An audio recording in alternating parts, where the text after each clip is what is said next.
firstly today what we're going to do is we're going to begin by looking at the principles James lays down in verses 14 to 17. Then we look at the objections that are raised by this other person, the protagonist, in verses 18 to 20 mainly. And then we'll hopefully bring it all together by looking at how James responds to those criticisms. And as we progress through the passage, we're also going to pick out the key reasons why James says that part of our faith should be an expression of good deeds and work, a vital part of our faith, in fact.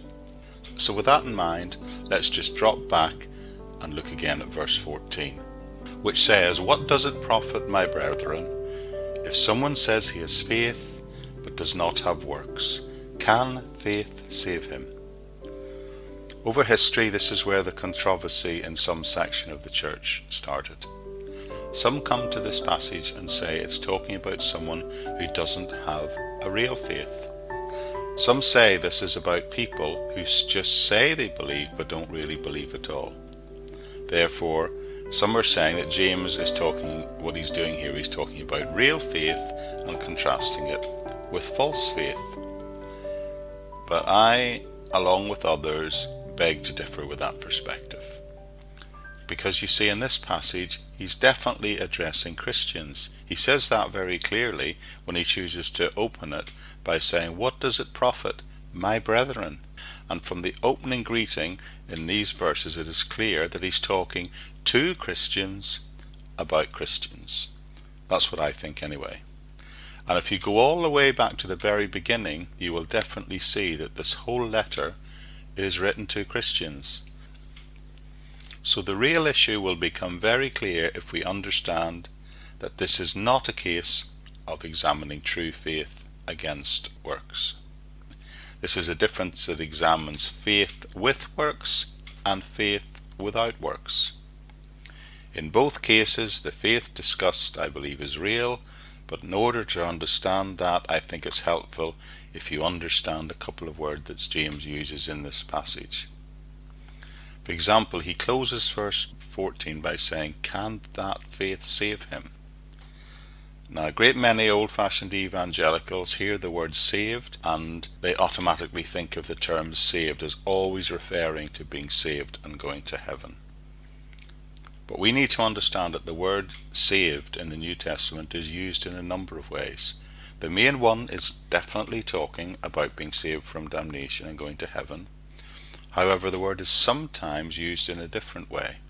In fact, in this particular book of the Bible, the word saved is used 5 times, and in none of these particular cases is it ever talking about being saved from damnation.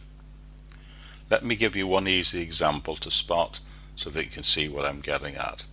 Later in James chapter 5 verse 15, he will say, "And the prayer of faith will save the sick, and the Lord will raise him up."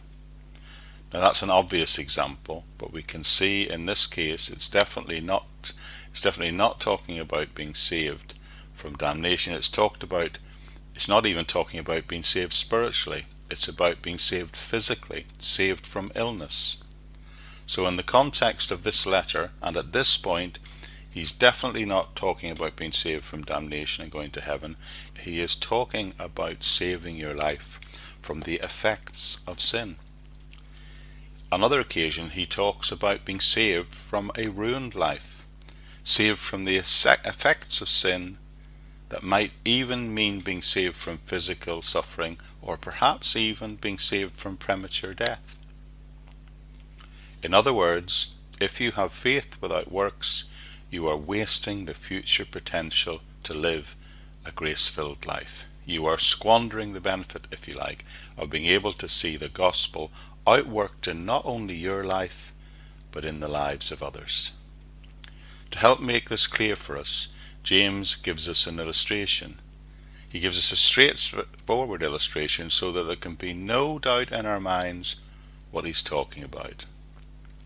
Verse 15, "If a brother or sister is naked and destitute of daily food, and one of you says to them, 'Depart in peace, be warm and filled,' but you do not give him the things which are needed for the body, what does it profit? What does it profit that person, he asked. What benefit is it to them, he asked. Nothing.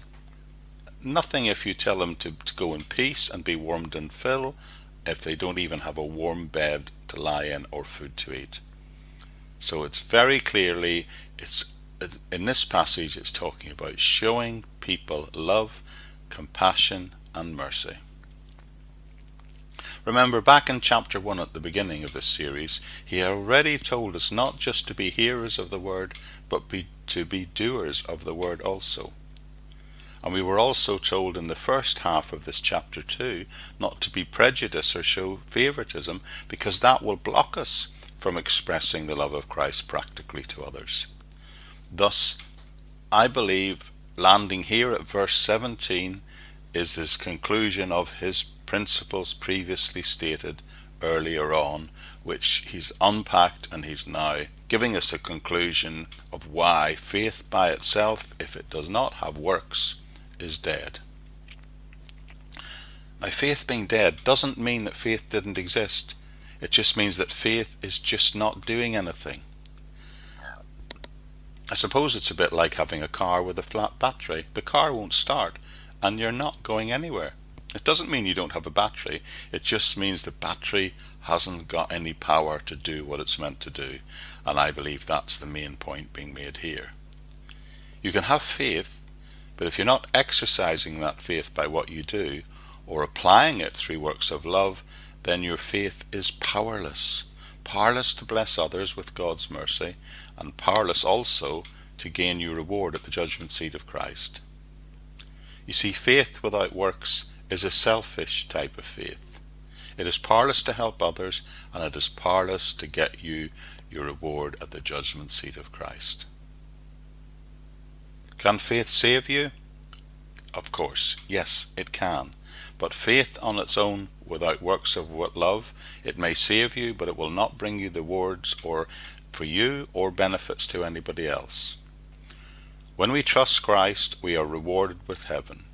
And if we live a life of love expressed through loving others, then one day we will also get to hear the Master declare, "Well done, good and faithful servant. You were faithful over a few things. I will make you ruler over many things." And that's Christ himself talking in Matthew chapter 25. Now at this point, back in the main text of James, verse 18, we hear this critical voice I talked about earlier being raised. And here is his first objection. But someone will say, "You have faith and I have works. Show me your faith without works, and I will show you my faith by my works." Now this is indeed a difficult verse, which has caused some confusion over the years, so I will try my very best to explain how I see it. What I believe is being said here is that for some people, works can lead to faith, and for other people, faith leads to works.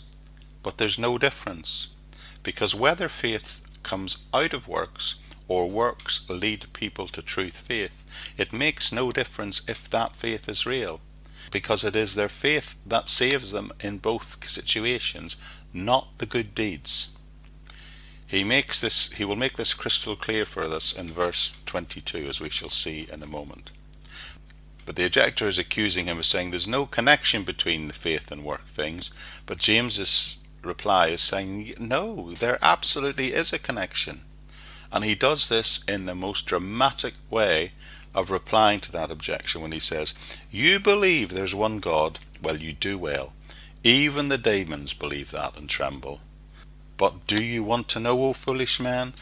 Faith without works is dead." Now, some Protestant reformers at this point thought James didn't believe in justification by faith, but I suggest that these verses prove absolutely otherwise.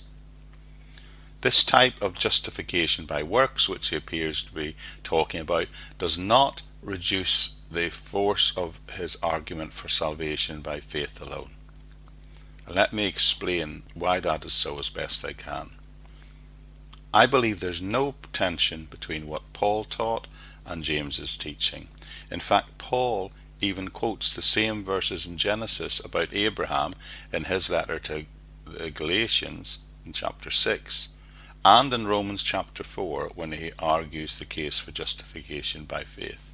He's quoting the same verses as James does. Does James believe in justification by faith? Let me say categorically, I believe yes, he does. Does James believe in justification by works? I also believe he does.